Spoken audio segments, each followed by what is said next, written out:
Bon, moi je m'appelle Amadou Mbow, je suis jeune Sénégalais, j'ai 27 ans, ou plutôt on va dire je suis né en 93, je ne sais pas qui va regarder cette vidéo et en quelle année cette personne va regarder la vidéo. Je suis dans la vie de tous les jours graphiste et directeur artistique, mais je suis devenu acteur depuis que j'ai fait Atlantique. On va dire depuis 3 ans parce qu'on a commencé Atlantique en 2017. Déjà, je n'avais pas du tout planifié à être un acteur parce que ce n'était pas dans mes projets, mais comme par hasard, j'ai croisé Mati dans la rue, on va dire donc casting sauvage. Elle m'a proposé son projet, je l'ai fait et puis voilà, c'est comme ça que je suis devenu acteur et je pense que ça me convient parce que tout le monde me dit de continuer. Ce film a eu un succès international, donc voilà, je me suis dit je vais continuer, vu que c'était inné dans moi, pourquoi pas. Toute ma vie, j'ai toujours été autodidacte parce que beaucoup de choses que j'ai fait, je ne l'ai pas appris à l'école pour avoir les diplômes. C'est venu naturellement et puis aussi, je suis quelqu'un de très curieux. Je passe beaucoup d'heures à regarder des vidéos à comment faire ceci ou bien comment être comme ça, des trucs comme ça sur YouTube. Et ça a fait de moi une personne qui je suis aujourd'hui parce que, on va se le dire, je suis graphiste et directeur artistique, mais j'ai pas eu de diplôme de ça via à l'école. C'est vrai, j'ai fait des formations en ligne, j'ai cherché des certifications et aujourd'hui aussi je suis acteur sans pour autant faire l'école art dramatique ou bien aller faire des ateliers, des trucs comme ça. Peut-être c'était en moi, peut-être c'était inné, peut-être j'étais né pour être un acteur, mais aujourd'hui c'est le cas. Donc on va dire que je suis autodidacte. C'est le pur hasard parce que déjà c'est un samedi et que j'avais même pas du tout envie de sortir parce que il y avait une amie qui était là, qui devait rentrer et elle a insisté qu'on sorte. On est sortis ensemble pour aller faire un peu la fête et au moment où moi j'en avais marre et que je voulais rentrer, elle m'a fait bon ok on va prendre un taxi. Au moment où j'attendais le taxi, il y a une personne qui m'a repéré de loin. Elle est venue avec une autre personne. Elles sont venues, elles m'ont parlé de leur projet. À ce moment-là, c'était l'autre personne qui parlait et que Mati, elle était derrière, elle disait rien. Elle était juste là en train de me regarder. Et voilà, ils m'ont présenté leur projet vite fait, ils m'ont expliqué ce qu'ils voulaient. Et puis, j'ai récupéré la carte et une semaine après, j'ai fait bon, ok, de toute façon, c'est rien, c'est qu'un film, je vais les appeler et voir ce que ça va donner. Donc, du coup, j'ai appelé. Et voilà, c'est là que tout a commencé, on a commencé à travailler dessus et tout. Bon. C'était quelque chose de vraiment inattendu, je ne m'y attendais pas. J'avais juste pris la carte parce que je pensais que ça... Bon, quand quelqu'un vient nous parler, soit c'est pour nous donner quelque chose ou bien pour nous dire quelque chose. C'est comme ça que j'ai été éduqué, donc du coup je les ai écoutés. Et une semaine après, quand j'ai regardé dans ma poche, j'ai vu la carte, j'ai fait bon ok, je me souviens ils étaient venus me parler, attends je vais les appeler pour voir ce qu'ils ont à me proposer vraiment. Et quand j'ai appelé, j'ai entendu alors c'est la direction de Cinécap. Et moi comme je connaissais Cinécap, j'ai fait ah d'accord, donc si c'est Cinécap, donc c'est un film qui doit être produit par Cinécap, donc ça doit être un bon film, ça doit être quelque chose d'intéressant. Bon ok, je vais y aller. Puis on a pris rendez-vous et j'y suis allé, on a fait le premier casting pour voir si j'avais les skills ou bien si je correspondais au rôle en fait. C'est un film fantastique, c'est un film d'amour. En fait c'est un film qui regroupe pas mal de thèmes et qui parle sur plusieurs sujets parce que en résumé c'est l'histoire d'une jeune femme et des jeunes garçons d'un quartier à Thiaroye. La jeune femme, elle est confrontée à un mariage non désiré. Les jeunes garçons, ils sont fatigués, ils ont travaillé plusieurs mois sans avoir de paye, ils n'ont pas été payés et donc ils ont décidé de prendre la mer pour aller à l'immigration. Donc malheureusement, ils ne vont pas revenir parce qu'ils vont mourir en mer et la femme de l'autre côté, elle va se battre pour son amour. Et voilà, pour le reste, peut-être je vais laisser aux autres de les découvrir, mais en gros, c'est à peu près ça. Et de l'autre côté, Il y a le rôle que j'ai interprété, un inspecteur qui est très jeune, qui vient tout juste de débarquer dans le milieu de la police et qui, à son arrivée, on va lui donner son premier rôle, son premier projet, sa première mission, c'est-à-dire d'enquêter sur un incendie criminel. Et c'est là que beaucoup de choses vont arriver. Spoiler alert, pas du tout. Donc allez voir. Voilà, c'est ça en quelque sorte le film. Ça parle de mariage forcé, des jeunes qui prennent la mer pour aller chercher quelque chose ailleurs en dehors de leur continent, et aussi l'exploitation parce que ils ont été exploités dans leur lieu de travail des mois sans être payés, donc du coup ils en avaient marre et ils sont partis. Sans parler de la possession parce qu'il y a des affaires de djinn dedans, donc ça fait un peu peur pour certains, mais c'est ça en fait. Donc le film est riche en sujets.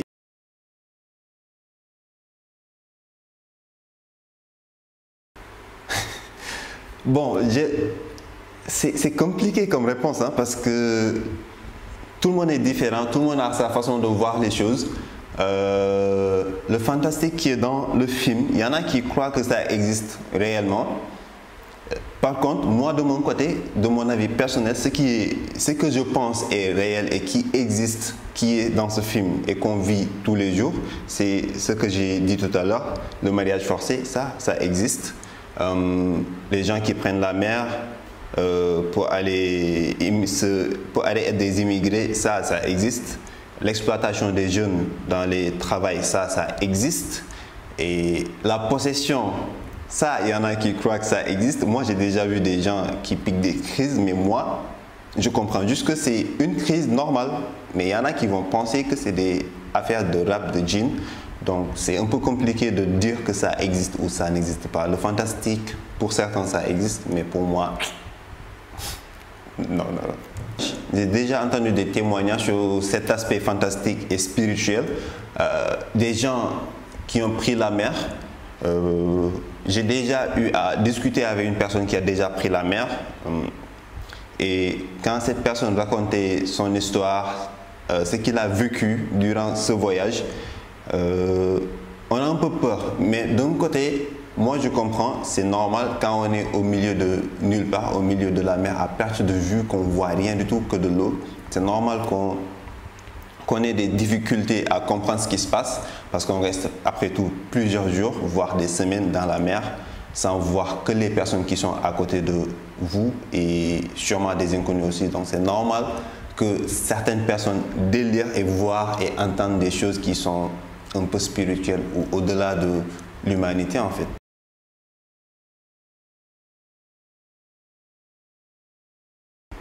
C'est dommage, hein? Je vais commencer par c'est dommage parce que en fait c'est en quelque sorte montrer qu'on ne croit pas en nous ou bien on ne croit pas en notre pays parce que après tout l'Afrique fait partie des continents qui ont plus de richesses de ressources naturelles, donc en quelque sorte on a à peu près tout ici et malheureusement je pense que c'est depuis le début qu'on n'a pas eu la chance de pouvoir tout exploiter et ces jeunes qui sont là et qui décident de partir, d'aller faire l'immigration via le chemin pas du tout désiré, le chemin illégal, c'est-à-dire la mer ou la terre, je ne pense pas que c'est vraiment nécessaire. Ça a réussi pour certains, il y a des gens qui sont partis et qui sont devenus des quelqu'un aujourd'hui, mais il y en a, ils ont perdu la vie. Je pense que risquer sa vie juste pour vouloir aider sa famille, ça n'en vaut pas la peine. Ok, on se sacrifie à aider sa famille parce qu'on est dans des situations très difficiles, mais si on imagine que si on meurt, on ne peut pas aider sa famille, juste ça, ça devrait les retenir. Moi personnellement, j'ai jamais changé à aller faire l'immigration, ça n'a jamais été une idée qui m'a traversé l'esprit, tout simplement parce que j'arrive à obtenir tout ce que je veux depuis mon pays et si c'est possible pour moi, je me dis que c'est possible pour les autres. Et il y a eu beaucoup de gens qui ont réussi dans leur propre pays. Donc, moi, d'un côté, je ne suis pas quelqu'un qui va encourager des gens à aller faire l'immigration juste pour aller aider. Bon, si on peut voyager et si on veut voyager, qu'on le fait de manière très légale et qu'on respecte le timing, c'est-à-dire la durée du visa et bien de de notre séjour. Si on part pour des études, c'est tant mieux, c'est très bien. Moi, j'encourage les jeunes à voyager et à apprendre la culture des autres, mais toujours de revenir et tout exploiter dans son propre pays. Moi, c'est comme ça que je vois les choses. Il y avait un texte à respecter, mais par contre, le texte était écrit en français. Donc, on a travaillé avec eux pour la traduction en français, en Wolof. Par exemple, moi, s'il y avait une phrase qui disait, par exemple, Ada, où se trouve Suleiman? C'est ça qui a été écrit dans le texte. Moi, je peux le dire en Wolof de comment je le sens.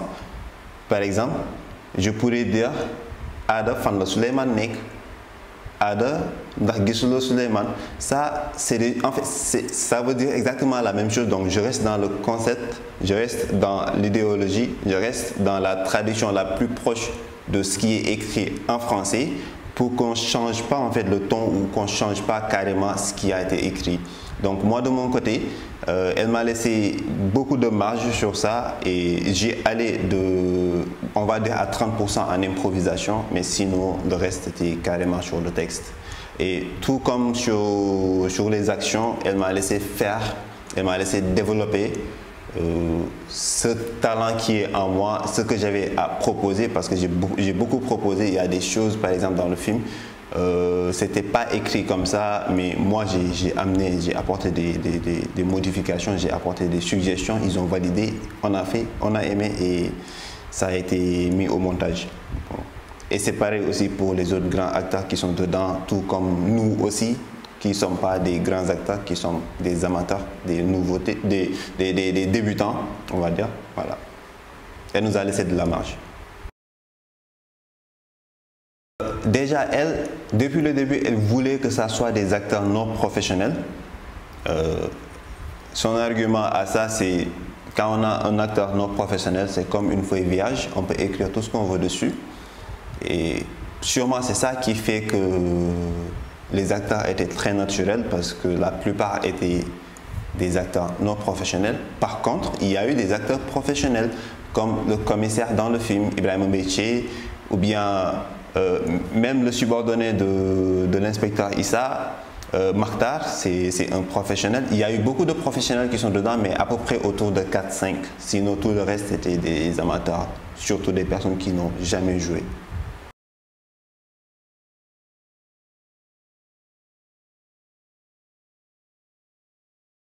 C'était un message fort, c'était très important et c'était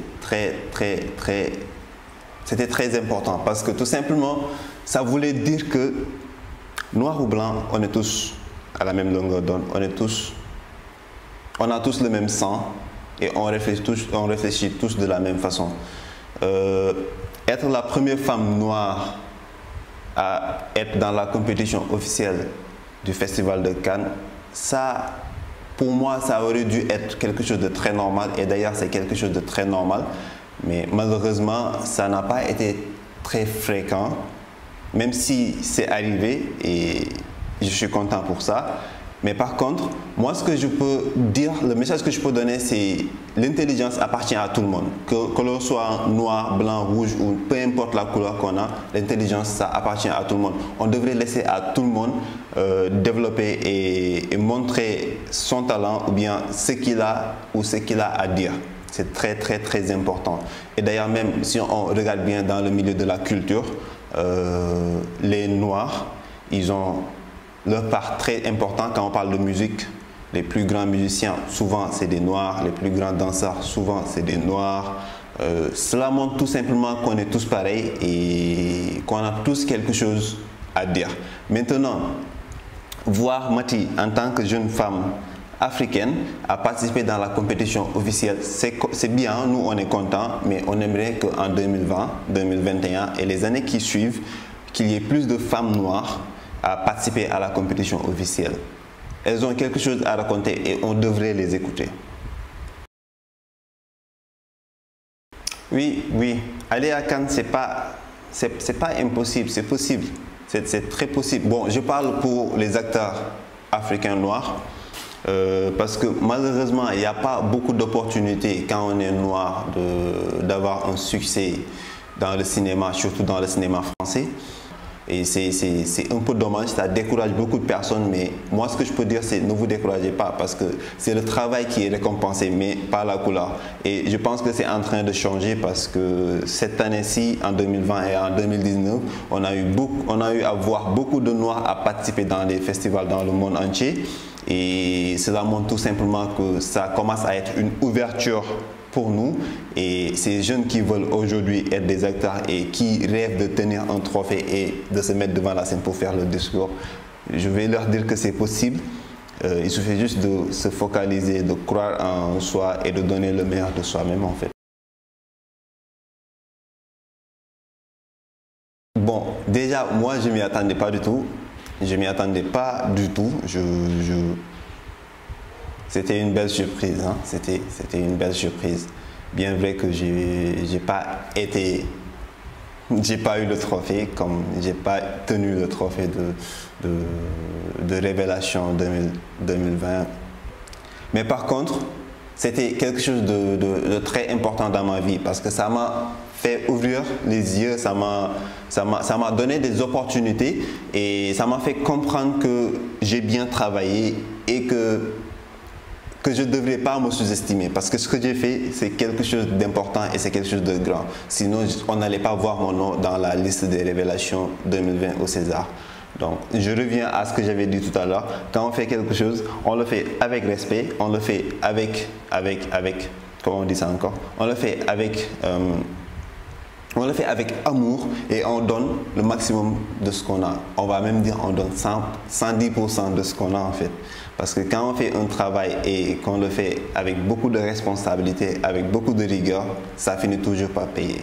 Et je pense que mon rôle dans Atlantic, ça a payé, même si malheureusement je n'ai pas tenu de trophée.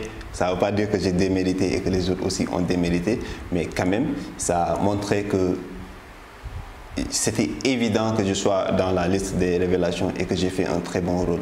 Et que moi, personnellement, ça me challenge pour que la prochaine fois que j'essaye d'aller et de donner le meilleur, le 115%, je vais dire 110%, pour encore avoir plus d'opportunités à peut-être même me voir dans les Oscars, des trucs comme ça. Donc voilà.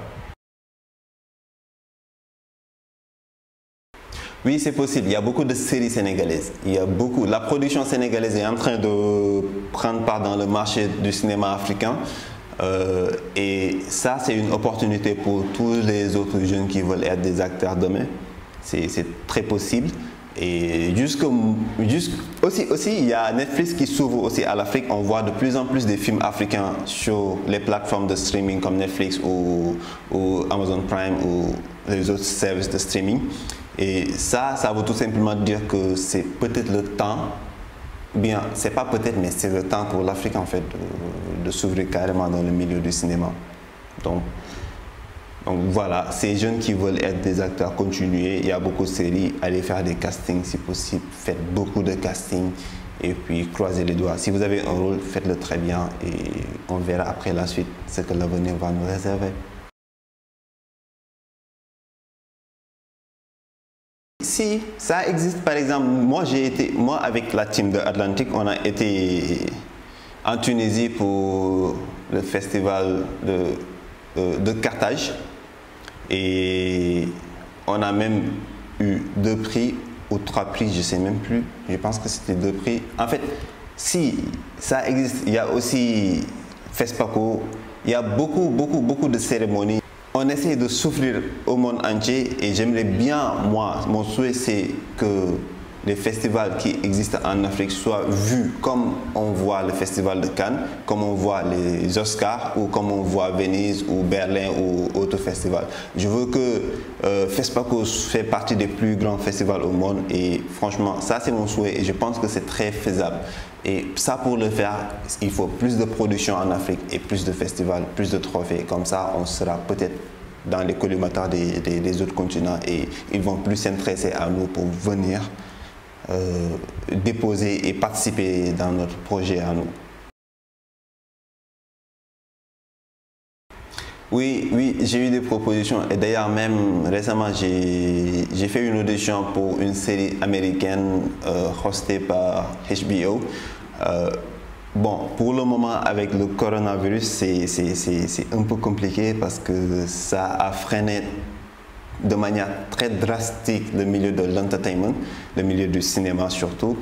Mais voilà, j'ai des projets, j'ai des propositions aussi un peu de partout. Donc, il y en a, j'ai fait les auditions, ça n'a pas passé, ils ne m'ont pas rappelé, ça existe. En tant qu'acteur, il faut s'attendre à ça. On peut faire 100 auditions, 100 castings pour en avoir qu'une audition et faire ce film et que ça réussit. Donc, il ne faut pas baisser les bras, toujours faites des auditions, ne refusez pas des projets, étudiez les projets avec beaucoup d'attention et puis voilà, travaillez, c'est juste ça. Moi j'ai des projets et je vais à fond.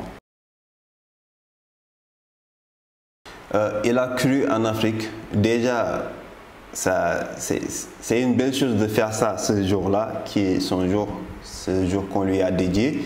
Et pour moi, on devrait lui dédier tous les jours, mais ils ont décidé que c'est aujourd'hui.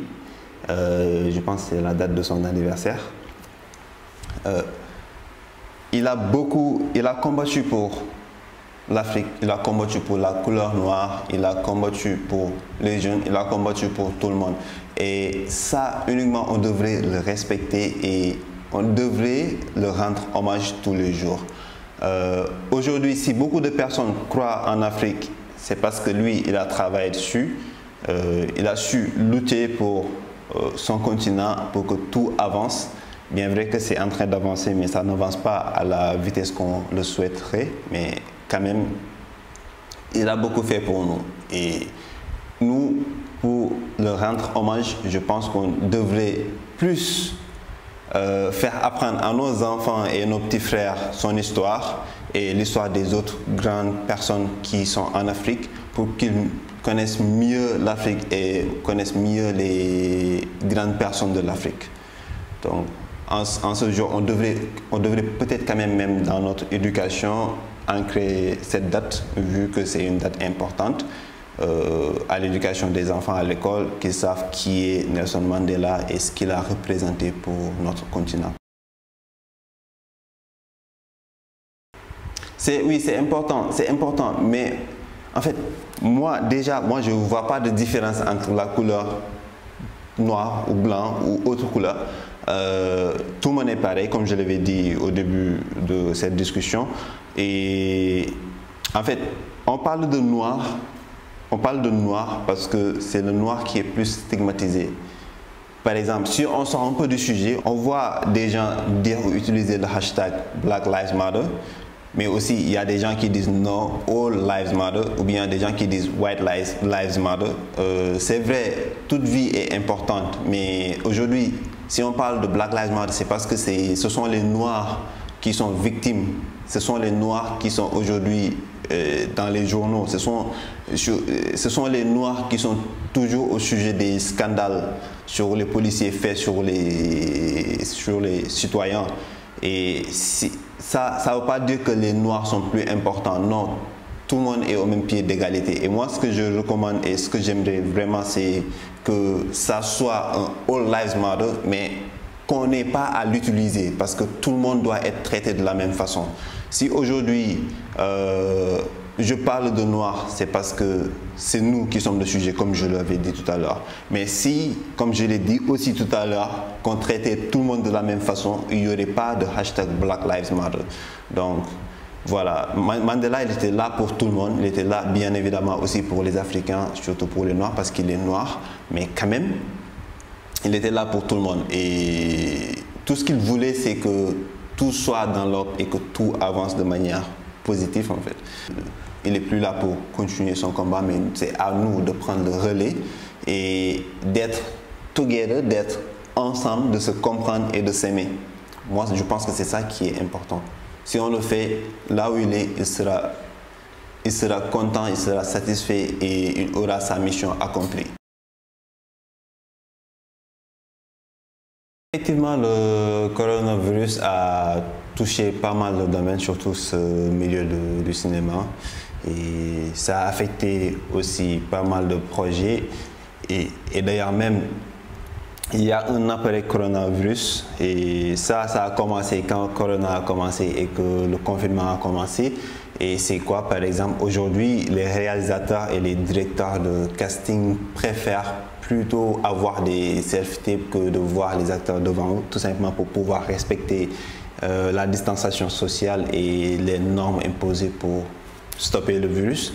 Et je pense que c'est aussi une bonne chose parce que ça donne de l'opportunité à tout le monde, surtout à une personne qui est au l'autre bout du monde, de pouvoir faire un casting qui se fait et qui se passe dans un autre pays. Tout simplement de faire un self-tape, prendre une caméra, se filmer et faire l'audition, de demander et de l'envoyer.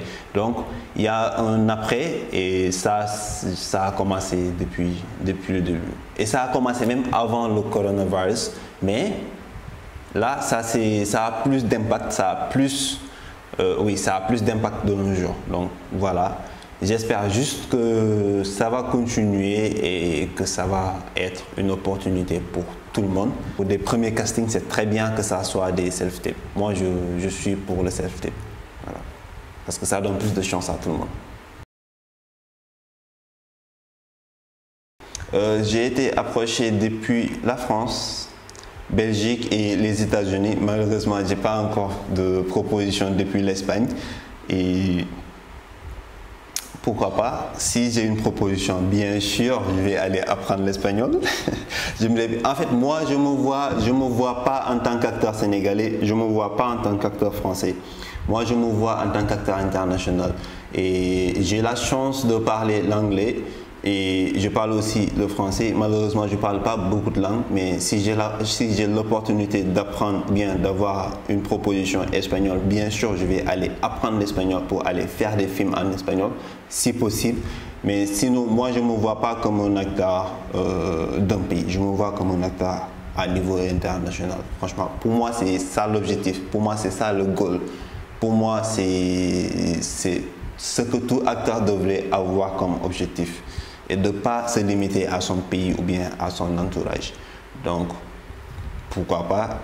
Bon, c'est dommage, je ne connais aucun mot en espagnol et ça, c'est une raison d'aller apprendre, mais quand même, je vais aller apprendre pour voir. Ça serait fun de me voir dans un film en espagnol, 100% espagnol. Le message que j'ai pour tout le monde, c'est, je l'avais dit, mais quand même ça, je vais formuler le message, que ça soit plus clair pour tout le monde. Peu importe ce que vous avez à faire, faites-le toujours avec 110%. C'est important. Donnez le maximum de soi-même pour faire une chose très bien, c'est très important. Donc, persévérez et respectez les autres, respectez son travail. C'est le meilleur conseil que je peux donner à tout le monde. Voilà. Donnez toujours le meilleur de soi-même, c'est-à-dire de donner 110% de ce que l'on a. Voilà. Gracias. Gracias. Gracias.